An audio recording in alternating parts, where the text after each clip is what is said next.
নমস্কাৰ বন্ধু বান্ধৱীসকল আমাৰ ৰাখিফল চেনেলটোলৈ আপোনালোকক স্বাগতম জনাইছো 2024 বৰ্ষৰ মহাশিৱৰাত্ৰি পৰিছে 8 মাৰ্চ আৰু ফাগুন মাহৰ 24 তাৰিখ শুক্ৰবাৰে এই দিনা এই যুগৰ ফলত পাঁচ ৰাশিৰ বিশেষ যুগ নামি আহিবলৈ ধৰিছে গ্ৰহ নক্ষত্ৰৰ বিশেষ পৰিৱৰ্তন ঘটিব আৰু ৰাশিৰ ওপৰত ইয়াৰ প্ৰভাৱ দেখিবলৈ পাব যাৰ ফলত তেওঁলোকৰ জীৱনত সফলতাৰ বাট মুকলি হৈ পৰিব আৰ্থিক ক্ষেত্ৰত উপাৰ্জনৰ বাট মুকলি হৈ পৰিব সকলো ক্ষেত্ৰতে আগবাঢ়ি যাব পাৰিব সকলো দিশতে তেওঁলোকে আগবঢ়াৰ সুযোগ সুবিধা লাভ কৰিব আহক তেনেহলে এই ভিডিঅ'টোৰ যোগেদি আমি জানি লওঁ কি ৰাশিৰ ওপৰত কি প্ৰভাৱ পৰিব মহাশিৱৰাত্ৰিৰ ফলত এই মহাশিৱৰাত্ৰিৰ ফলত মহাদেৱৰ পৰম কৃপা পৰিব পাঁচ ৰাশিৰ ওপৰত তেওঁলোকে সকলো ক্ষেত্ৰতে সফলতা লাভ কৰিব পাৰিব কৰ্মক্ষেত্ৰতো আপোনালোকৰ উপাৰ্জন বৃদ্ধি পাবলৈ ধৰিব আৰু এই ৰাশিৰ ওপৰত মহাদেৱৰ পৰম কৃপা দেখিবলৈ পাব যাৰ ফলত তেওঁলোকৰ সকলো মনৰ আশা পূৰ্ণ হৈ পৰিব আহক তেনেহলে এই ভিডিঅ'টোৰ যোগেদি আমি সুন্দৰভাৱে জানি লওঁ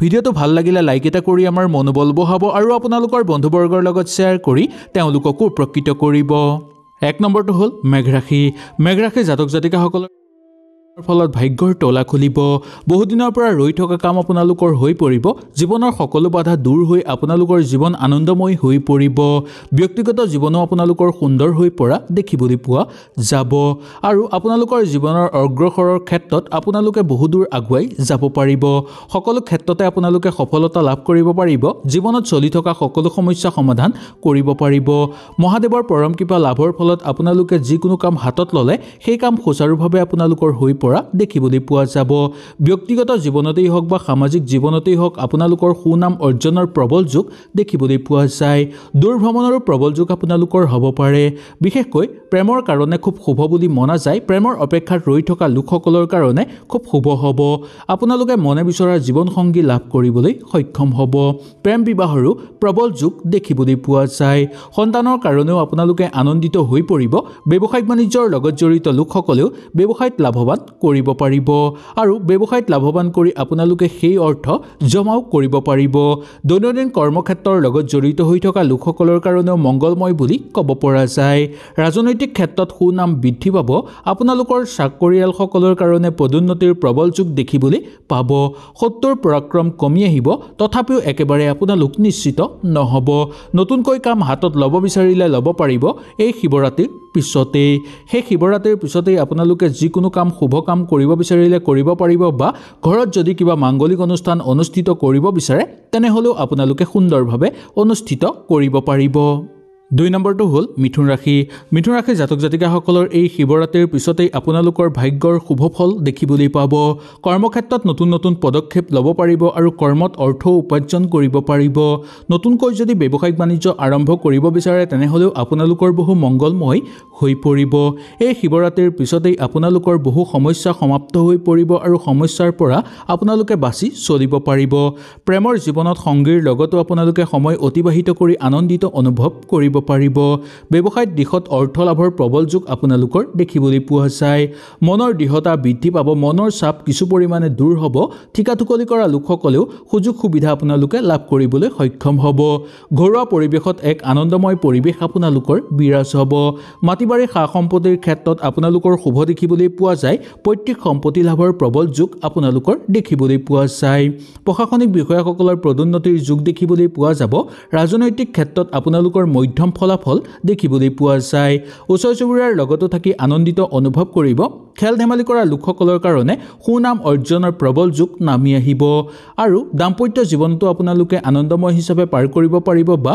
ব্যক্তিগত জীৱনো আপোনালোকৰ আনন্দময় হৈ পৰিব কাৰোবাক কিবা আপোনালোকে দিব বিচাৰিলে দিব পাৰিব বা কোনো কামত নিয়োজিত হৈ আপোনালোকে আনন্দিত অনুভৱ কৰা দেখিবলৈ পোৱা যায় তিন নম্বৰটো হ'ল কন্যা ৰাশি জাতক জাতিকাসকলৰ উৎসাহ ভৰপূৰ থাকিব সকলো কৰ্মতে আপোনালোকে প্ৰশংসা লাভ কৰিবলৈ সক্ষম হ'ব বহু লাভ পাব আপোনালোকে কৰ্মক্ষেত্ৰত আৰু বহু অৰ্থ উপাৰ্জন কৰিব পাৰিব অৰ্থ জমাও কৰিব পাৰিব কিবা নতুন কামৰ খবৰে মনটো আনন্দিত আপোনালোকক কৰি তুলিব সন্তানৰ লগতো আপোনালোকৰ সম্পৰ্ক ভাল হৈ পৰিব শিক্ষাৰ দিশতো সফলতা লাভ কৰিব পাৰিব ভ্ৰমণৰ কাৰণে আপোনালোকৰ খুব সুন্দৰ যোগ নামি আহিছে প্ৰেমত আপোনালোকৰ কিছু আনন্দময় হৈ পৰিব যদিও বেলেগৰ কথা আপোনালোকে নুশুনিব বা প্ৰেমৰ মাজত বেলেগক সোমাবলৈ কেতিয়াও আপোনালোকে নিদিব।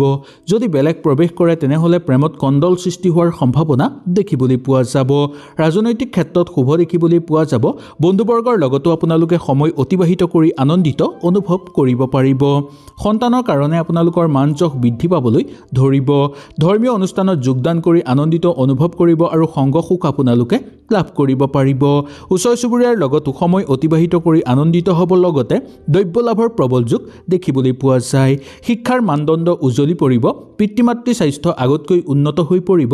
যুটীয়াভাৱে নতুনকৈ কাম কৰিব বিচাৰিলে আপোনালোকে কৰিব পাৰিব।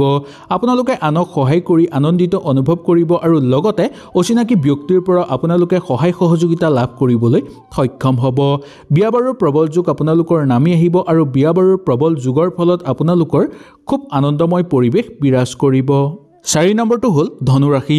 ধনুৰাশিৰ জাতক জাতিকাসকলে এতিয়া যি সমস্যাত চলি আছে সেই সমস্যাৰ পৰা আপোনালোকে পৰিত্ৰাণ লাভ কৰিবলৈ সক্ষম হ'ব। সকলো সমস্যা আপোনালোকৰ নোহোৱা হৈ পৰিব। কৰ্মক্ষেত্ৰতো সমস্যা পাতলিবলৈ ধৰা দেখিবলৈ পোৱা যাব। কৰ্মৰ বাট মুকলি হ'ব বা নিবনুৱাসকলৰ কাৰণে প্ৰবল যোগ নামি অহা দেখিবলৈ পোৱা যাব। নক্ষত্ৰৰ পৰিৱৰ্তনৰ ফলত মা লক্ষ্মীৰ পৰম যোগ আপোনালোকৰ ওপৰত পৰিব। মা লক্ষ্মীৰ কৃপাৰ ফলত আপোনালোকৰ সকলো মনৰ আশা পূৰ্ণ হৈ পৰিব। আৰ্থিক ক্ষেত্ৰতো আপোনালোকে স্বাৱলম্বী হ'ব পাৰিব। বহু দিশৰ পৰা আপোনালোকে অপেক্ষা কৰি থকা বস্তু আহি পৰিব। টকাৰ ভাগ্য আপোনালোকৰ উদয় হৈ পৰা দেখিবলৈ পোৱা যাব। ব্যৱসায়িক বাণিজ্যৰ ক্ষেত্ৰতো আপোনালোকে খুব অৰ্থ উপাৰ্জন কৰিব পাৰিব আৰু ব্যৱসায়িক বাণিজ্য বিনিয়োগ কৰিব বিচাৰিলেও সুন্দৰভাৱে বিনিয়োগ কৰিব পাৰিব। কৰ্মক্ষেত্ৰত আপোনালোকৰ নিজৰ দক্ষতা দেখুৱাব পাৰিব আৰু যাৰ ফলত আপোনালোকে প্ৰশংসনীয় পাত্ৰ হৈ পৰিব। ভ্ৰমণৰ প্ৰবল যোগ দেখিবলৈ পোৱা যায়। দূৰ ভ্ৰমণৰ ফলত আপোনালোকৰ মন আনন্দিত হৈ পৰিব। শৰীৰৰ প্ৰতি কিন্তু অকণমান সচেতন হ'ব লাগিব। বিশেষকৈ খোৱা বোৱাৰ ক্ষেত্ৰত আপোনালোকে সাৱধানতা অৱলম্বন কৰিব। সকলো মানুহে যাতে ভাল পায় তেনেকুৱা কাম কৰিলে আপোনালোকৰ বহু ভাল হ'ব। বিয়া বাৰুৰ ক্ষেত্ৰত আপোনালোকৰ মধ্যম দেখিবলৈ পোৱা যাব। নিবনুৱা সমস্যা বহু পৰিমাণে পাতলি পৰা দেখিবলৈ পাব। নাইবা নিবনুৱাসকলৰ কাৰণে আশাৰ বতৰা লৈ আহিব। চাকৰিয়ালসকলৰ কাৰণে মধ্যম দেখিবলৈ পোৱা যায়।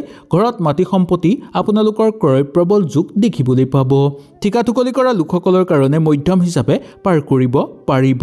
শিল্পী সাংস্কৃতিক জগতৰ লগত জড়িত লোকসকলৰ অৰ্থ লাভৰ প্ৰবল যোগ দেখিবলৈ পোৱা যাব। অৰ্থৰ বাট আপোনালোকৰ মুকলি হৈ পৰিব বা অৰ্থ অহাৰ আপোনালোকৰ ৰাস্তা মুকলি হৈ পৰিব।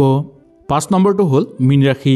মীন ৰাশিৰ জাতক জাতিকাসকলৰ শনি গ্ৰহৰ শুভ প্ৰভাৱ পৰিব এই শিৱৰাত্ৰিৰ পিছতেই, যাৰ ফলত আপোনালোকৰ সকলো আধৰুৱা কাম হৈ পৰিব। যি কাম বহুদিনৰ পৰা কৰিবলৈ চেষ্টা কৰিও কৰিব পৰা নাই, কিবা নহয় কিবা সমস্যাৰ মাজত সোমাই পৰে, সেই কামো আপোনালোকৰ হৈ পৰা দেখিবলৈ পোৱা যাব। শনিদেৱৰ পৰম কৃপা আপোনালোকৰ ওপৰত পৰিব, যাৰ ফলত আপোনালোকৰ ঘৰৰ সকলো সমস্যা দূৰ হৈ পৰিব। আৰ্থিক ক্ষেত্ৰতো আপোনালোকে খুব উৎসাহ লাভ কৰিব পাৰিব বা আৰ্থিক ক্ষেত্ৰত আপোনালোকৰ উপাৰ্জন বৃদ্ধি পাব। জীৱনৰ সকলো বাধা দূৰ হৈ পৰিব আৰু ব্যক্তিগত জীৱনত আপোনালোকৰ মন উৎসাহময় হৈ পৰিব। প্ৰচুৰ পৰিমাণে অৰ্থ লাভৰ যোগ দেখিবলৈ পোৱা যায়। ভাগ্যৰ সহায়ত আপোনালোকে সকলো ক্ষেত্ৰতে সফলতা লাভ কৰিব পৰাও দেখিবলৈ পাব। দাম্পত্য জীৱন সুন্দৰভাৱে পাৰ কৰিব পাৰিব।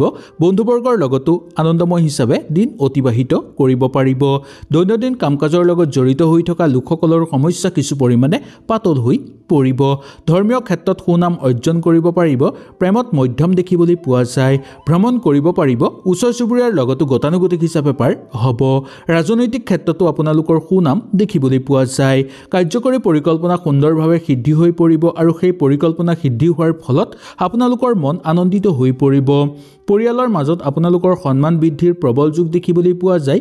অচিনাকি ব্যক্তিৰ পৰা কিন্তু অকণমান আপোনালোকে বাছি চলিব লাগিব, কাৰণ কোনো লোকে ক্ষতি কৰিবলৈ আপোনাক চেষ্টা কৰিব পাৰে।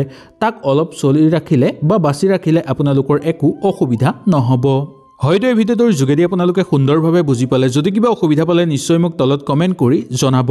তেনেহ'লে আজিলৈ আপোনালোকৰ ওচৰৰ পৰা বিদায় লৈছোঁ। কালিলৈ পুনৰ আপোনালোকক লগ পোৱাৰ প্ৰতিশ্ৰুতিৰে আজিলৈ নমস্কাৰ।